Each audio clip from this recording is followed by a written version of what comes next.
እስራኤል የሐማሱን መሪ ያህያ ሲንዋርን መግደሏ ገለጸች። ሐማስ ስለ መሪው መገደል እስካሁን ያለው ነገር የለም። እስራኤል ባሳለፍነው ሐምሌ ወር ላይ ሐማስ መሪ የነበሩት እስማኤል ሐኒይን በኢራን መግደሏ ይታወሳል። ከአንድ ዓመት በፊት ሐማስ በእስራኤል ምድር ድንገተኛ ጥቃት መሰንዘሩን ተከትሎ ነበር በመካከለኛው ምስራቅ ጦርነት የተቀሰቀሰው። 1200 ሰዎች በሐማስ ጥቃት ተገድለውብኛል ያለችው እስራኤል ባሳለፍነው ሐምሌ ወር ላይ የድርጅቱ የፖለቲካና ወታደራዊ መሪዎችን ገድላለች። የድርጅቱ የፖለቲካ ክንፍ መሪ የነበሩት እስማኤል ሐኒይ በኢራን መዲና ቴህራን በእስራኤል ጥቃት ከተገደሉ በኋላ ያህያ ሲንዋር የተመረጠው ነበር። ያህያ ሲንዋር ሐማስ በእስራኤል ላይ የተፈጸመውን ያልተጠበቀ ጥቃት ከሀሳብ ማመንጨት ጀምሮ ጥቃቱን እንደመሩ ይታመናል።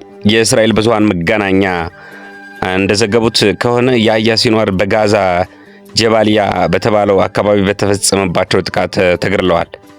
ይሁንና እስራኤል ያህያ ሲንዋርን መግደል ለማረጋገጥ እየመረመረ መሆኑን አስታውቋል ሲል ሮይተርስ ዘግቧል። ሐማስ እስካሁን ተገድለዋል ስለተባሉት መሪው እስካሁን ማረጋገጫ አላወጣም።